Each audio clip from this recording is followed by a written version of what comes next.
A very good evening and welcome to UBC News Tonight. Today on the 28th of May 2026 with me, Sharon Kyomugisha. Let's take a look at our top stories of the day. The news headlines are brought to you by the Deposit Protection Fund of Uganda. Keep your information up to date with your regulated financial institution. Customer deposits are protected up to 10 million Ugandan shillings. Terms and conditions apply. Vice President and Robina Nabanja as Prime Minister. DEI Biopharma files US patent for broad-spectrum Ebola vaccine. Kisoro District announces temporary closure of DRC borders over Ebola outbreak. And later, NUP unveils shadow cabinet, calls for accountability. We're brought to you by the Deposit Protection Fund of Uganda. Keep your information up to date with your regulated financial institution. Customer deposits are protected up to 10 million Ugandan shillings. Terms and conditions apply.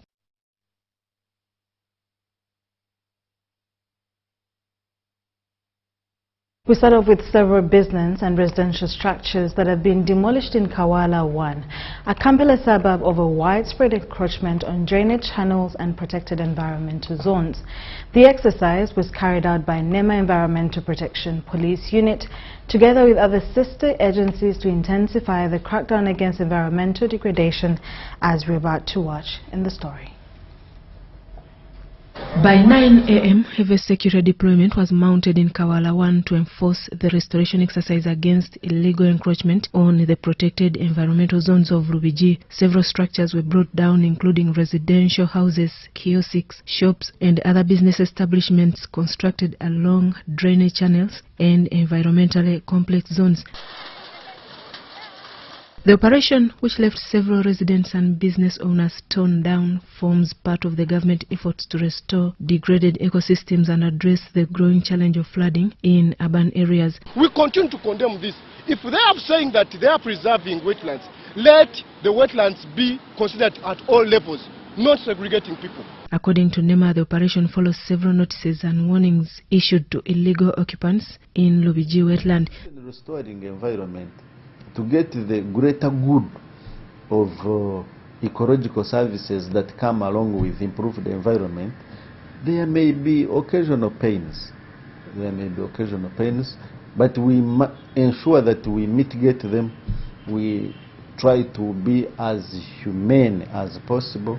Some residents were seen swiftly removing furniture, roofing material and merchandise moments before the structures were pulled down, while others watched helplessly. NEMA says the demolition exercise is not intended to punish residents, but rather enforce environmental laws aimed at protecting lives, property, and the environment. Let's start just from basics. Floods. The floods. When floods come and cut off roads, everyone suffers. Those who did it and those who didn't do it.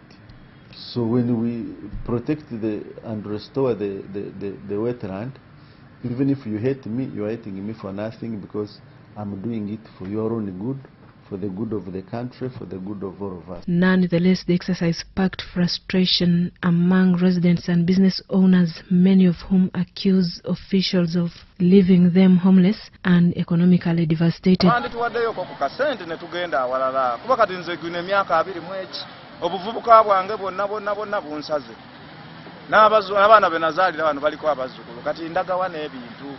NEMA says the persistent encroachment on protected zones has continued to affect the natural flow of water, increased cases of flooding, poor sanitation and environmental degradation, especially during heavy rains in Kampala. Kampala in particular has in recent years experienced recurring flooding resulting from blocked drainage channels, wetland encroachment and poor waste management. When heat waves reduce, everyone benefits. When we have clean water, everyone benefits. When we have improved biodiversity and we have better tourism, better lives, everyone benefits. So, you may see it as inconvenience, as pain, but there are more dividends to it than the short-term occasional inconvenience. Accordingly, unregulated urban settlements continue to put erroneous pressure on the fragile ecosystems as rapid population growth, increasing demand for housing force many people to occupy restricted areas. The operations will continue in other affected areas as part of the broader efforts to strengthen environmental compliance and climate resilience. Susan Naung and Michael Bakabulindi reporting for EBC TV. Thank you so much, Susan and Michael. Now, Kisoro district authorities have announced the temporary closure of border points connecting Uganda to the Democratic Republic of Congo following government directives aimed at preventing the spread of Ebola disease. The announcement was made by the Kisoro District Deputy Resident District Commissioner Dan Ndikungami shortly after a security meeting held in Kisoro District. Details follow. Ndikumwami explained that the decision follows reports of Ebola cases in parts of the Democratic Republic of Congo, prompting Ugandan authorities to tighten surveillance and restrict cross-border movements to protect the public from a possible outbreak. He noted that security personnel and health officials have been deployed at various entry points and porous borders to enforce the directive and monitor the situation closely. Nanga abandi bantu bashinzwe kubyumutekano bose twabashize ku borderline sub county zose ziri hafi na border twashize kutataje umuntu numukora ki usubira kunyuraho. Dan Ndikumwami noted that today's security meeting resolved that Congolese learners who study from Uganda as day scholars will not be allowed to cross until further notice. He adds that those schools around the borders will be closely monitored and follow the standard operating procedures. Bari kuva Congo bari hano mu mashuri gacu katubwe bari in boarding. He announced that Kisoro Security Committee has suspended entry of new refugees in this period when the ministry directed the closure of borders. District Security Committee cyangwa District Task Force ya Ebola tuvuze ngo hatagiye kukoliki izitangira ko tuzibeziretse ntabwo tujye kuzemera kujyo zizazi until bazaduha permission kujyo tubemere bakoliki. Dr. Nick Muneza, the Assistant District Health Officer in charge of disease control and surveillance, noted that health officials are deployed to all over the districts doing screening. He adds that the 4 Ebola suspects who were in isolation tested negative to Ebola and were treated and discharged. Muneza noted that both churches and schools are following the standard operating procedures. He says the soaps have only been filled in markets which the government closed. As far as we are concerned, we have now gone for a week without suspecting any person. And this strategy of closing borders, I think to me is very, very important. Today, journalists visited the Bunagana border point and silence was observed as a few people were seen crossing to and from Kisoro and Democratic Republic of the Congo. Relatedly, Mpondwe has been closed and Congolese that crossed illegally have been pushed back.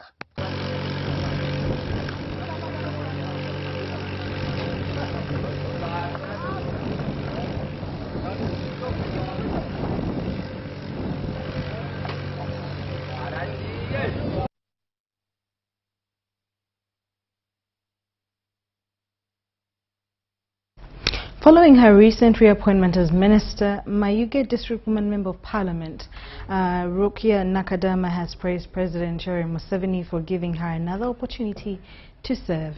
In the recent cabinet appointments, the President reappointed Nakadama to the same docket as she previously held. Nakadama said that the reappointment is a sign of appreciation and a vote of confidence in her service. She also noted that in the new cabinet, women account for 40 positions, representing a significant increase in gender balance. Nakadama urged her female colleagues to work hard and deliver quality services, saying that to whom much is given, much is expected.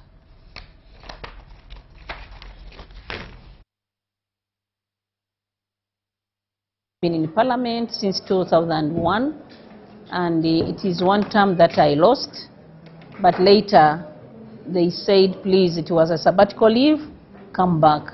And when I came back, I served as the President appointed me as the 3rd Deputy Prime Minister, and minister without portfolio, and it is this same position that he has reappointed me. So I thank him so much for that opportunity. I'm ready to serve Ugandans, and I want to say that we want to work together as a team. We have to mobilize our people to join the money economy, because it is one of the reasons that the president is so bitter. That why don't we talk to our people? Why don't we mobilize them? Why should we continue with the corruption issues down there? Because our people, like the parish chiefs, they were not handling well this money, the PDM money. So we have to be very tough on those issues so that our people joins the money economy.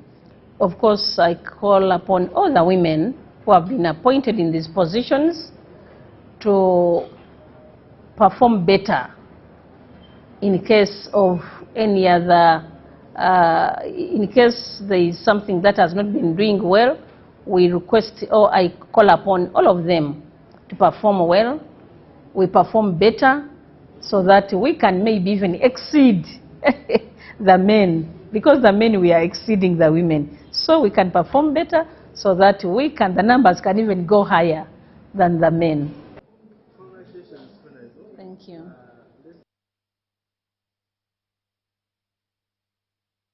Now, an individual collapsed near Parliament, and he was rushed to Mulago Hospital, and it is suspected that him or she might be an Ebola carrier. Let's take a look at what happened.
Of course, given that the country is very much aware of the symptoms and signs of suspects of Ebola patients, eyewitnesses say that the incident caused commotion in the area, but later on we'll get more details about the individual, because none has been confirmed yet, and to also know what the cause of the sudden collapse will be. We'll have those details later on in our bulletin. In more stories, the Forum of Democratic Change has expressed disappointment over the newly appointed cabinet ministers, saying it retained most of the same old individuals. According to the party president, Patrick Muriat-Oboy, the individuals will not be in position to help President Museveni to achieve his dream of term no sleep. Instead, it might end up being term deep sleep. Take a look. Addressing the media at the FDC offices in Kampala, the FDC president, without mentioning individual names, says the new cabinet cannot bring the much anticipated change in term no sleep, since most of the ministers are the same old ones. First and foremost, it is more of the same. This to me looks like a reshuffle, not a new appointment. Because the characters who have been included in that cabinet have been long-serving acquaintances, most of them, of Museveni. And they have not caused a change in the situation in our country. And so Ugandans should brace themselves for more of the same. I understand, this Kisanja is dubbed Kisanja no sleep. For us, we think it's Kisanja deep sleep. On Ebola outbreak, the FDC hopes the task force handles the outbreak without harsh restrictions and without corruption tendencies. We want to caution government against repeating the mistakes made during the COVID-19 lockdowns, which left many Ugandans economically shattered and struggling to recover even up to today. It would therefore be irresponsible to impose harsh restrictions again without considering how citizens will survive. Government should prioritize measures that stop the spread of the disease while allowing Ugandans to continue earning a living wherever possible. The FDC also warns against corruption and abuse of public funds during this crisis. Amuriat also blames government for the rising fuel costs across the country. Amuriat, although acknowledges it's due to Iran-US war, but says if government had enough reserves, the costs would have not risen as it is. Our government has had more than 40 years to prepare for any fuel crisis, but it hasn't chosen to do so.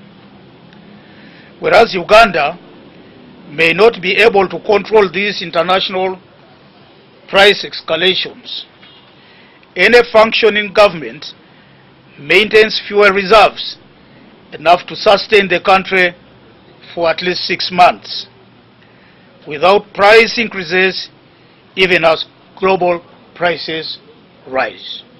Philip Aguta for UBC News in Kampala. Thank you so much, Philip Aguta. Parliament has approved the move to accommodate more 39 ministers as appointed by President Yoweri Museveni in the recent cabinet for 2026 to 2031 term. The move is part of the law which provides that Parliament approves another number of ministers as appointed by the President, contrary to the provision in the Constitution of 42 ministers. Now, the House unanimously agreed that the dynamics in population, priorities and needs have since shifted and are more demanding, hence the justification of more ministers. Of the 1995 Constitution provides that the total number of cabinet ministers shall not exceed 21, except with the approval of Parliament. It also provides that the President may, with the approval of Parliament, appoint other ministers to assist cabinet ministers in the performance of their functions. The total number of the other ministers appointed shall not exceed 21, except with the approval of Parliament. This is the spirit that Parliament on Tuesday afternoon deliberated on the move to vary the total number of cabinet ministers from 21 to 30 and other ministers from 21 to 51 as appointed by the President in the recent cabinet list for 2026-2031 term dubbed No Sleep. Parliament has historically varied the number of ministers in every session since the 6th Parliament, establishing precedent. The Prime Minister, Robina Nabbanja, interested the House to consider factors including the increment in population since 1995 from about 20 million to the current 14 million in 2024. The districts have expanded from 39 to 146, creating new governance demands. As per a per capita increase in ministerial portfolios is necessary to match service delivery needs and ensure equitable representation. The expansion of government priorities, including wealth and job creation, have also contributed to the justification for more ministers. Flagship programs such as the Parish Development Model, PDM, the Emyoga Initiative, and climate resilience strategies require dedicated ministerial oversight to ensure effective implementation. Specialized portfolios are needed to coordinate cross-cutting programs, monitor government performance, and guarantee accountability at grassroots level. A new mandate has been given to the head of state and all of you. The head of state traversed the country explaining a manifesto which Ugandans have approved. So he needs a team that will work to effect that manifesto. Mukono Municipality MP Betty Namboze and a few opposition MPs were in contradiction to the move, requesting that the local leaders are empowered to function and assist the required ministers as per the Constitution. If there is any governance gap that has been created, that gap can be fixed by the local leaders. We are being treated as if we are just a rubber stamp parliament.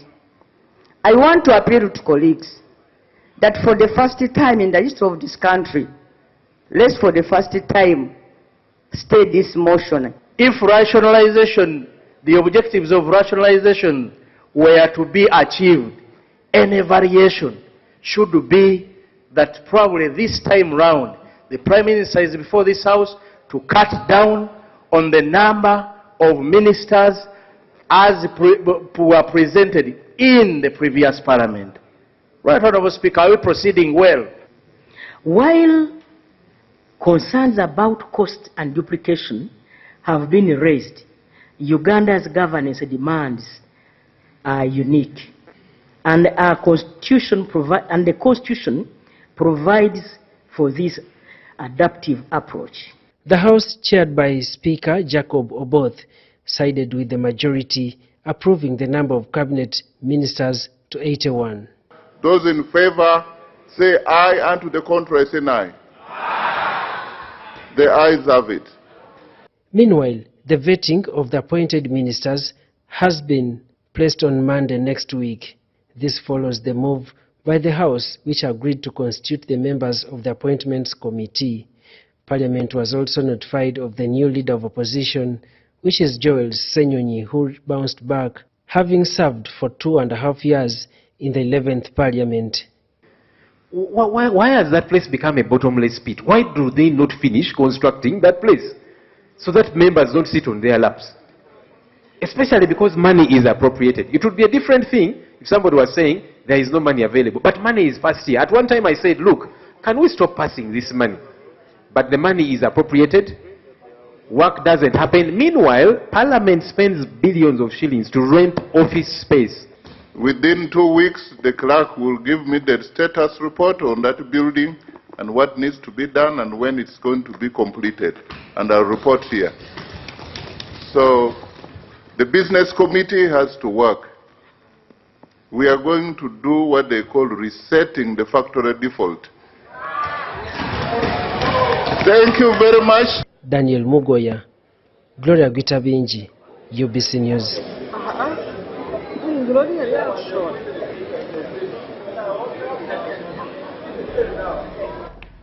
Thank you so much, Daniel Mugoya and Gloria Gwitabinji, for the updates of the past sitting of the new cabinet and parliament.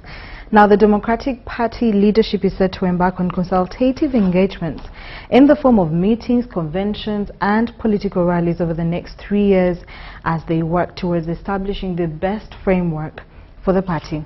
While addressing the media in Zana, the Vice President of the Democratic Party, Mukasa Mbide, said that since the current party president, Norbert Mao, announced that he is serving his last term, the party has begun searching for his successor, with Mbide's name appearing among the possible candidates.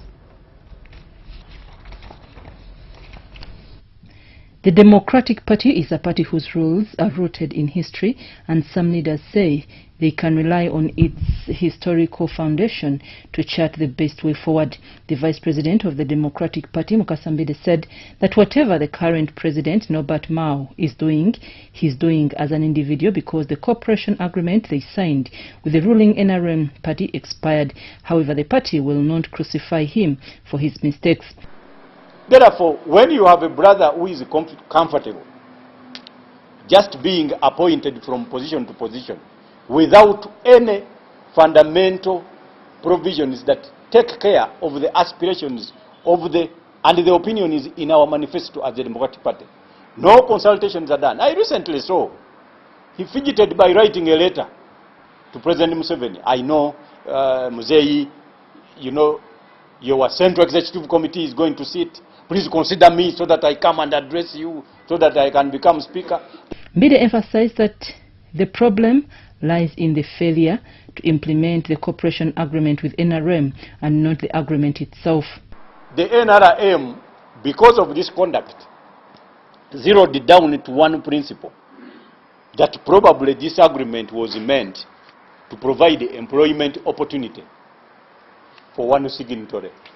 Thought that the agreement was for purposes of amending the Constitution of the Republic of Uganda to provide for extreme conditions for re-establishing and going back to respect for fundamental human rights, procedures and processes within which we can come up with an electoral commission so that we can definitely have an election that we call an election. This electoral commission is appointed as a task force by one candidate. Mbide said the party has not been carrying out activities such as reaching out to branches and holding meetings, which he described as completely undemocratic, but pledged to revive the party's glory as a mass party. We take the honor to invite back all of those that have left the party. Please come and lead us. Doesn't matter where you want to occupy. Come. All positions are vacant for the next leadership. Come and we lead this thing.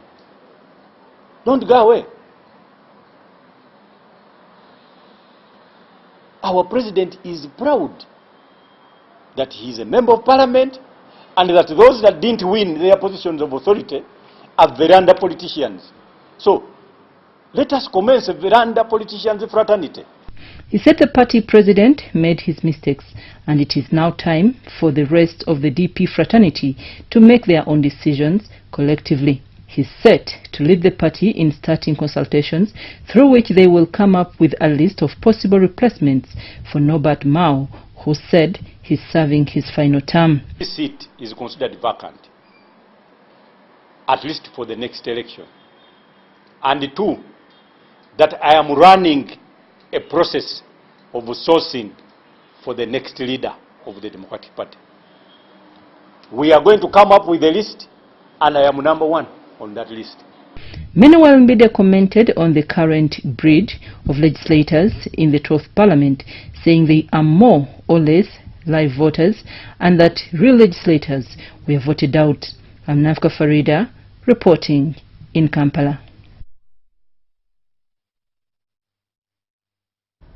The Ministry of Energy and Mineral Development has tasked the Electricity Regulators Association of East Africa to incorporate mining into the Regional Energy Collaboration Framework for Sector Development. Irene Batebe, the Permanent Secretary of the Ministry of Energy and Mineral Development, says that adding mining to the regional power collaboration mix will create an alternative baseload for power operations. We have a detailed report.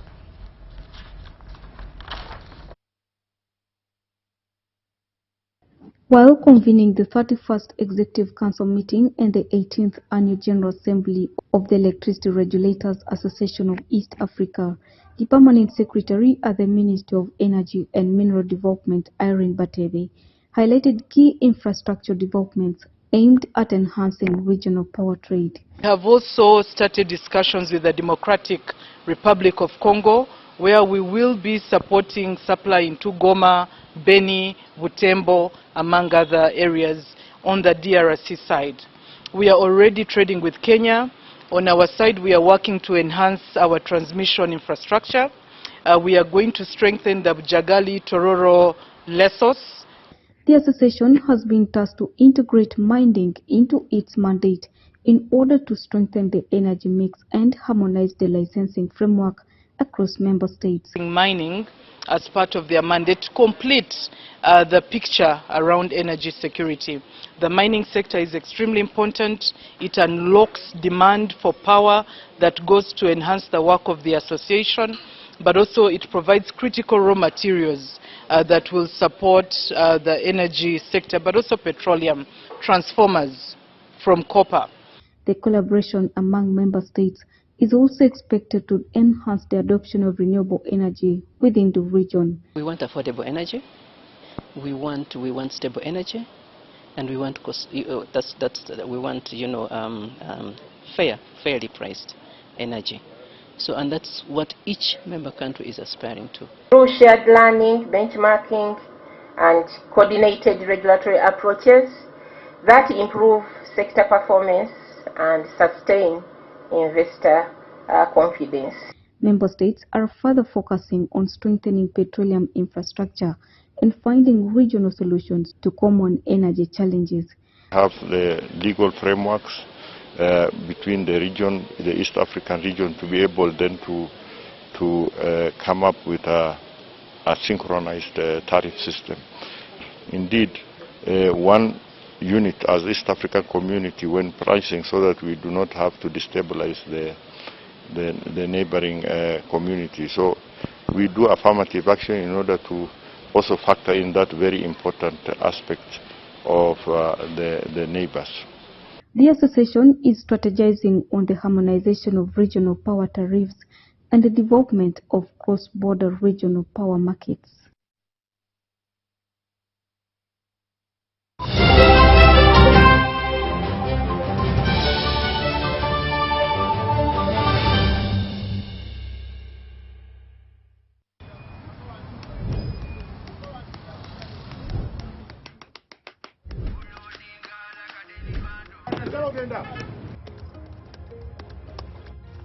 And that's it for today.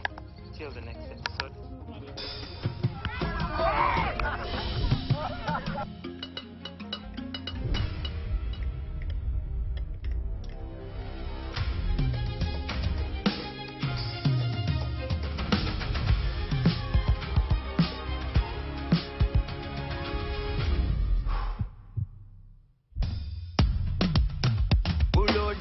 Like a daily bando, like a daily bando, like a daily bando.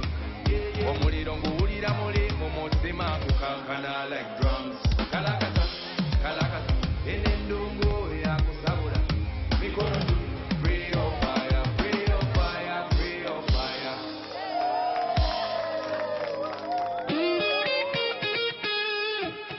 It's our mission to secure your money. Protecting your money is as important as earning it. It is for this reason that the Deposit Protection Fund of Uganda, DPF, was established by the government of Uganda to provide deposit protection to customers of regulated financial institutions. In the unlikely event that your commercial bank, credit institution or microfinance deposit-taking institution fails, the DPF will pay you up to 10 million Uganda shillings. Keep your personal information such as national identification number, mobile phone or an alternative bank account updated with your banker. Terms and conditions apply. For more information, contact DPF at Aha Towers, Plot 7 Lodell Road, Kampala. Call 0312 206 400 or visit our website at www.dpf.or.ug. We are the DPF. We protect your money. Protection Fund of Uganda.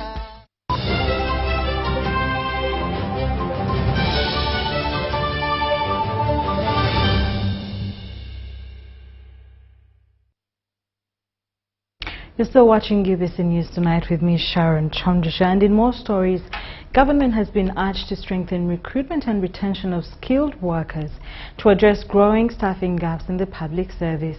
This follows the release of the State of Human Resource Report by the Minister of Public Service, which shows staffing levels only at 55%, leaving nearly half of approved government positions vacant.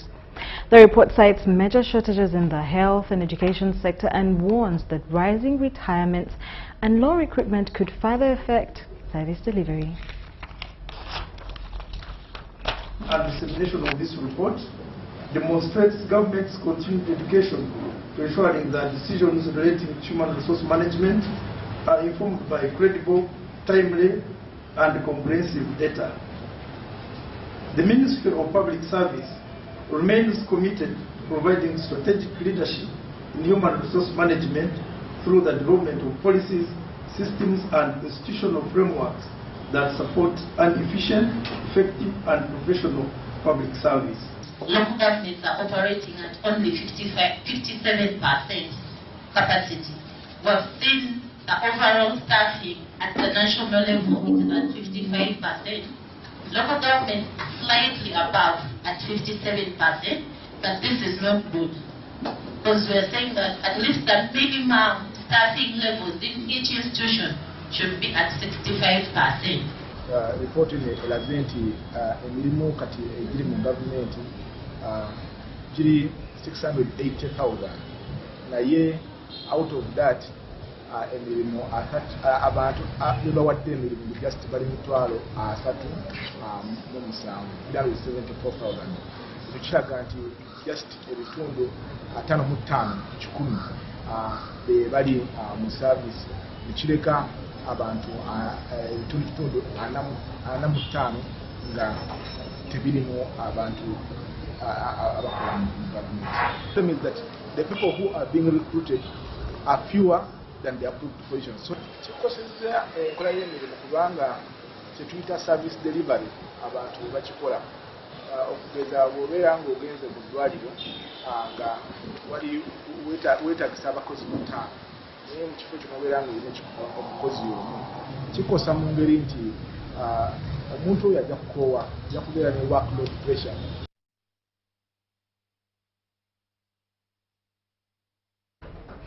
Efforts to improve nutrition and food security in Uganda have received a major boost following the launch of the San Arino strategy. The 2026-2030 strategy provides a roadmap for the scaling up of nutrition academia and research institutions network in Uganda, with a focus on turning nutrition research into practical solutions and evidence-based policies aimed at improving nutrition outcomes across the country. Research shows that nearly 50% of people in Kampala are overweight or obese, whereas advocates fight to raise the nutrition bar. People are deliberately sitting on it. The San Arino strategy comes at a critical time. Now, after that research is done and it is disseminated as gain, given that we are a nutrition organization, we're able to design interventions as such. So this is really helpful for us because once the research is good, we're able to see how we can intervene. That's the intersection between research, academia, and also gain. According to Dr. Damalisali, initiatives such as the Cascade Internship Program are a strong bridge to close critical gaps, especially involving the private sector. We know that 90% of our food in Uganda is actually provided by the private sector. So, and SMEs are really feeding almost everyone in the country. So it's helpful when students are placed with these private enterprises to make sure that the nutrition outcomes are embedded, but also that students are able to get the skills, business skills, to be able to set up their own businesses. We piloted it last year where we together with GAIN, we got a couple of students that we connected to different businesses across the country, and we really saw that it was working. And later on, you'll hear from 2 of the students who participated in this internship program, and you really feel that there was progress made. It is only after this internship that we came up with these products. We have gobe, we have katunkuma, we have mushrooms. All these products are in the range of vegetables. If you look at gobe, if you look at katunkuma and mushrooms, they are all in line with vegetables. And here we're looking at improving the dietary quality of Ugandans out there. We know that a healthy nation is the foundation of sustainable development.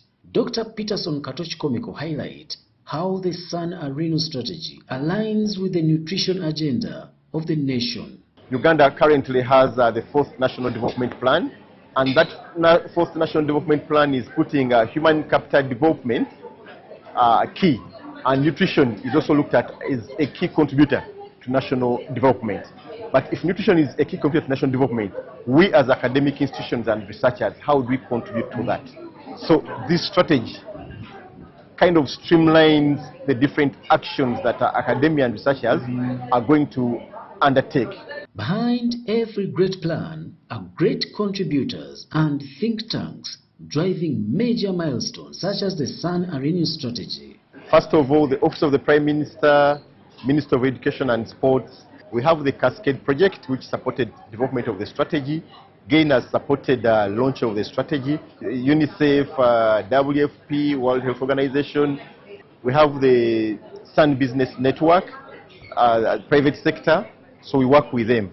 We are really happy at GAIN for being recognized by San Arenu for our contribution to nutrition outcomes for Uganda. We're really grateful, and we will continue to contribute indeed to the nutrition outcomes of the country, but we're really happy about the recognition.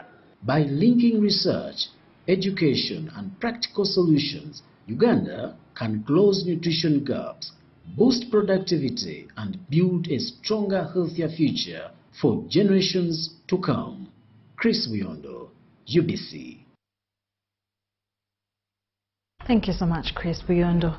Uganda's labour and employment sector is undergoing rapid transformation, with experts calling for stronger governance systems and improved workforce management to match the changing world of work. This was the focus on the 5th Labour and Employment Law Conference held under the theme Employment Law in Transition, Governance and Workforce Transformation. We have a detailed report. The conference brought together legal experts, human resource practitioners and policymakers to discuss emerging labor trends, workplace governance and employment justice. Speaking at the conference, the president of the Human Resource Managers Association of Uganda, Paul Rumanda Rugambwa, emphasized the need for institutions to align human resource practices with evolving labor laws and modern workplace demands. Much as possible to limit litigation and look for alternative dispute mechanisms or resolutions, as they may call that, and ensure that we are building a workforce that contributes to national development. Investors are looking at an aspect of how we can contribute to the bottom line. Employees are looking for an aspect of how we can transform their lives economically. But more so, we as practitioners are looking how can we bridge the gap between the expectations of the investors as well as the expectations of our employees. And that sits in the whole workforce transformation. This year is a bit unique. We come at a point where there is AI and governance, AI in the workplace, and we look at other aspects. The head judge of the Industrial Court of Uganda, Honorable Justice Linda Tumusime, set the judicial and policy context for labor and employment law in Uganda, highlighting the importance of fairness, compliance and accountability in employment relations.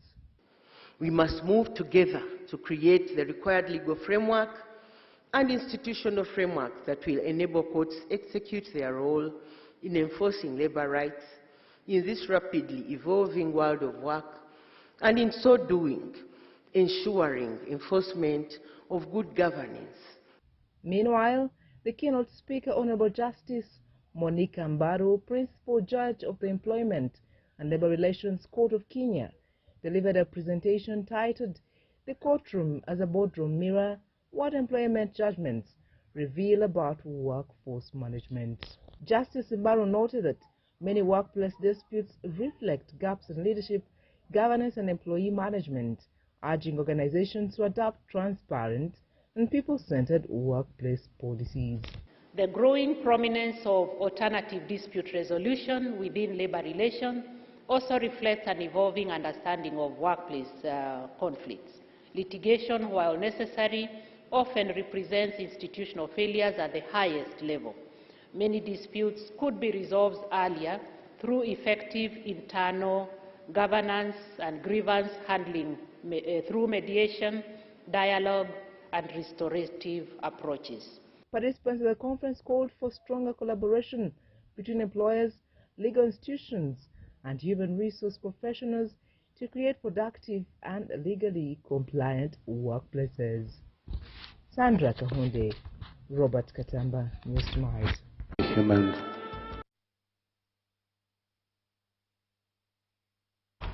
Thank you so much, Sandra Kahonde and Robert Katamba. Parliament has approved Katakwi District Woman Member of Parliament, Major Retired Jessica Lupo, for the position of Vice President of Uganda, as well as Kakumiro District Woman Member of Parliament, Robina Nabanja, as the Prime Minister of the Republic of Uganda and Leader of Government Business in Parliament.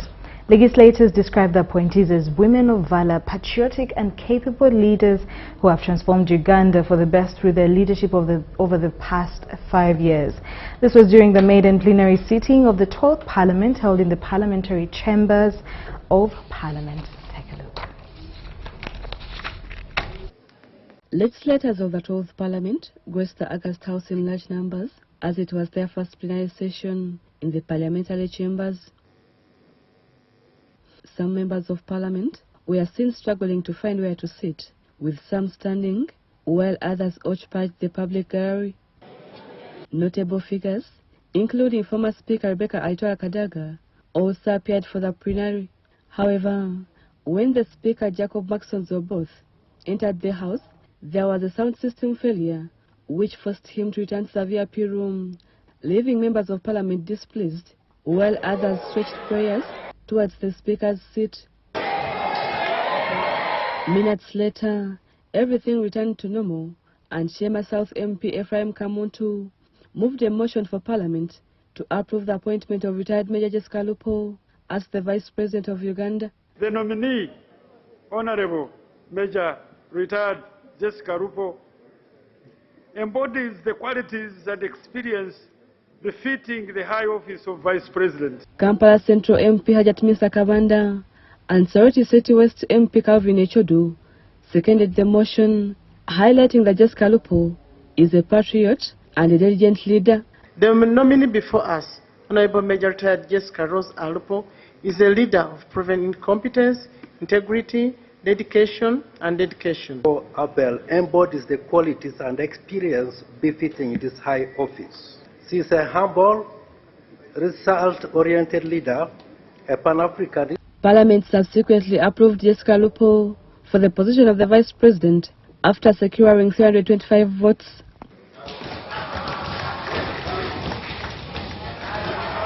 In the same sitting, Parliament also approved Kakumiro District Woman MP Robina Nabanja as Prime Minister for the 2026-2031 term and leader of government business in Parliament with 320 votes. Leader City Woman MP Jane Ruth Acheng moved the motion for approval, citing various achievements registered during Nabanja's previous tenure as a Prime Minister. 82% of the total bills indicated in the legislative program were introduced. 96% of motions were submitted. 99% of Prime Minister's questions were responded to. Dennis Namara, MP Buyaga West, and Esther Nyakun seconded the motion. Right Honorable Nabanja's leadership has been central to Uganda's socio-economic transformation. She has had an outstanding focus on strategy targets geared towards household transformation. Nabanja, I worked with her under her leadership, and she's a superintendent of hard working in this country. Other legislators who seconded Nabanja's approval for Prime Minister implored her to be strict with ministers to ensure adequate legislation in Parliament. The Speaker is in the House and the front bench is empty. You go to committees of Parliament, you wait for ministers, you invite them, they don't appear. That's the work of the Prime Minister, leader of government business. Speaker, I am up to second the motion. Right Honourable, you have worked for this, and it is just right and fitting. Just like a Catholic, we always say it is right and fitting. Following the approval by Parliament, both the Vice President and the Prime Minister had this to say. My reappointment, that Honourable Speaker, is not just a personal milestone, but an important responsibility to advance Uganda's socio-economic transformation as emphasized by His Excellency General Yoweri Kaguta Museveni, the President of the Republic of Uganda. I assure him and all the people of Uganda that I shall serve with utmost dedication, patriotism, and loyalty, giving undivided attention to all matters of national importance that come before me during my tenure. I call upon all of us members of this House to envisage the Uganda with the GDP of US $500 billion, but connect all the grassroots masses who we are leading to this economy. Rebecca Nantongo, Gloria Gutabinji, Parliament. And I want to guide Day 2 of the orientation for members of the 12th Parliament focused on the practical workings of the House, with new and returning members of Parliament taken through seating arrangements, procedures and parliamentary protocol. Senior Clerk to Parliament Peter Odeke advised members of Parliament on the importance of following the rules of procedure to the dot. The orientation of members of the 12th Parliament continued today with sessions dedicated to understanding how the august House functions on a day-to-day basis. Lawmakers were taken on a guided tour of Parliament where they received a briefing on the history and the significance of the institution. The front benches, on this side, this is called the Treasury bench. The Treasury bench is reserved for ministers. So once we have cabinet ministers approved, we allow them to take the front bench, starting with the most senior, closest to the speaker, and they spill over. Similarly, to the left-hand side, the first seat is reserved for the leader of the opposition. And then they have their hierarchy, maybe the whips, and then the shadow cabinet, and those also sit on this side.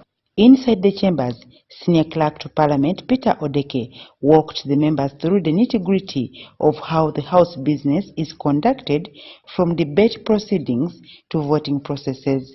MPs were also reminded of the importance of registering their attendance, a requirement for participation in parliamentary proceedings. In addition, the legislators were briefed on their administrative entitlements, official protocols and the expected standards of courtesy and conduct while the House is in session. The Speaker must come and find all of you seated. You don't come after the Speaker.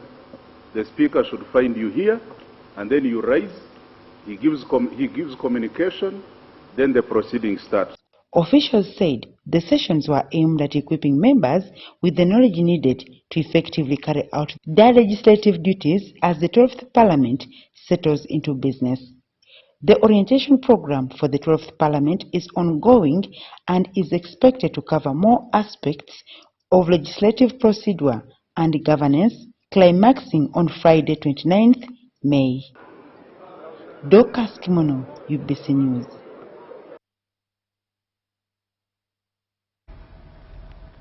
Youth Platform Africa has attracted thousands of participants from across the continent, including farmers, agribusiness leaders, financial experts, diplomats, and government officials, as the organization marks 18 years of impact in transforming agriculture and empowering communities.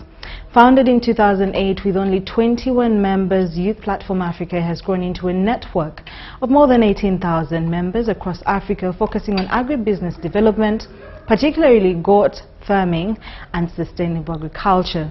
This year's annual general meeting was held under the theme Building to Last, celebrating 18 years of impact. The event that brought together stakeholders from sectors such as finance, technology, governance, security and agribusiness to discuss innovative strategies aimed at advancing agriculture on the continent.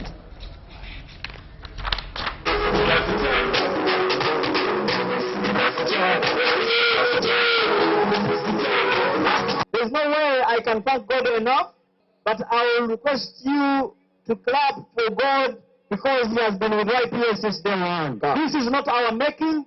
Every year we are giving out cars, houses, impacting life, scholarships, together, scholarship, taxes. We are innovating and making life better every day.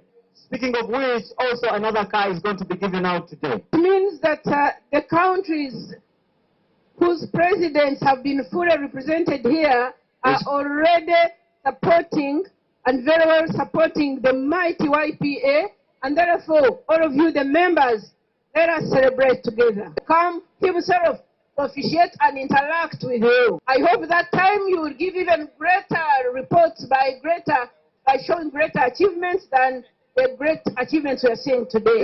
The strategic vision of YPA resonates very well with the historic mission of the National Resistance Movement, which is to transform Uganda from a peasant society into a modern, industrial and prosperous country through democracy, patriotism, Pan-Africanism, Africa, and socio-economic transformation. This agenda to be achieved, we need empowered, skilled, healthy, and productive youth, and to invest in Africa's and indeed Uganda's young and energetic population. We are seeing today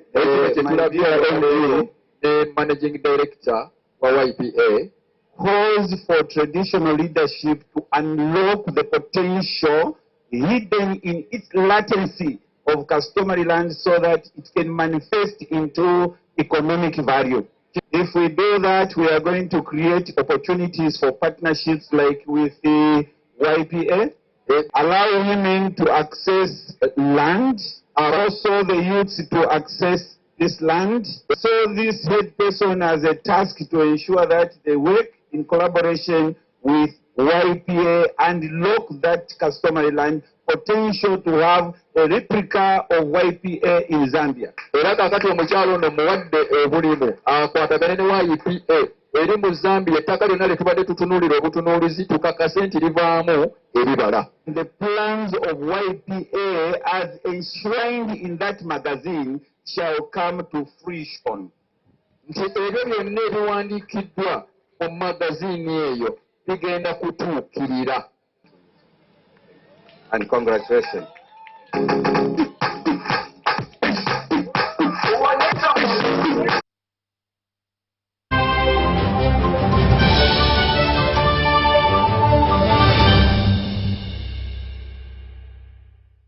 Guidance on the physical attendance of the State of the Nation Address on the 4th of June 2026. Following a statement from the Ministry of Health on the outbreak of Ebola and guidance on the standard operating procedures to be followed, Parliament of Uganda has adopted the following precautionary measures regarding physical attendance of the sitting at which His Excellency the President will present the State of the Nation Address on the 4th of June 2026 at the Kololo Ceremonial Grounds. Only members of the 12th Parliament and select officials of Parliament will attend the function. All guests earlier invited are advised not to attend physically as Parliament has made arrangements for virtual attendance of the proceedings. All Parliament social media platforms and the national broadcaster will air the State of the Nation Address live for the general public. So, Muchara. Yes, Daddy. You know the children are going back to school and things are a bit tight, huh? For now, why don't you take half of the fees to junior school, and for the school van contribution, we shall pay later, huh? Daddy, why don't we pay using MTN Momo, where we stand a chance of winning school fees for a whole year and more? By the way, you can also apply for a school fees loan, and also participating schools can win a school van. That's right! Win school fees for a whole year and more. Get Momo goodies and a school van for participating schools. You can also apply for a school fees loan. Simply dial *165*80# or use the Momo app.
Common 50 series. Perfect snap, any zoom. Enjoy 9 GB free MTN data valid for 3 months. Available in any Techno or MTN outlet near you. MTN is regulated by the Uganda Communications Commission.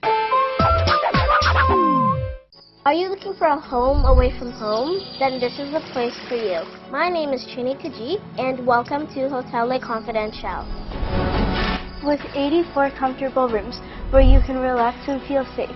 Each room has a lovely view of green vegetation, Wi-Fi, air conditioning, and a tasty breakfast. Children can have fun at our kids' water park and our kids' play area. You can also enjoy our world-class health club, spa, sauna, gym, boutique, and sky blue swimming pool. Thank you for choosing Hotel Le Confidential, where every stay is unforgettable. Come and stay in comfort, right at home, today, tomorrow, and always.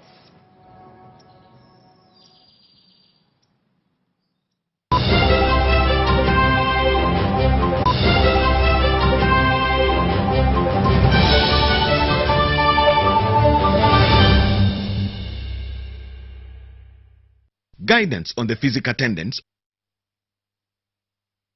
That's all we had for you tonight. Do join me later on for the 10 p.m. bulletin where we have more stories featuring and the updates of some of the ones that we had earlier on. My name is Sharon Kyomugisha.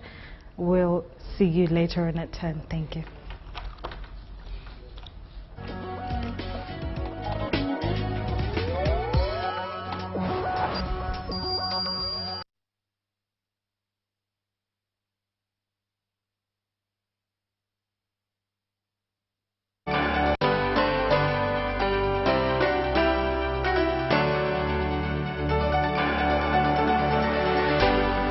UBC, inspiring Uganda.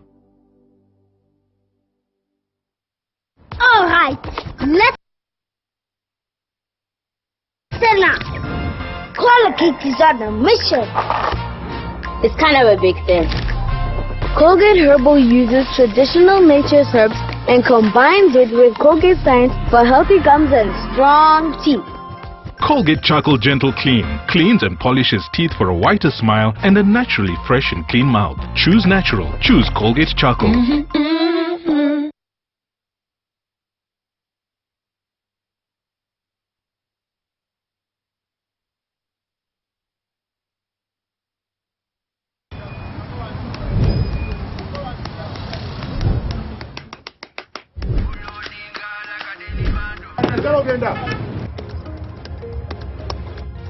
And that's it for today. Till the next episode.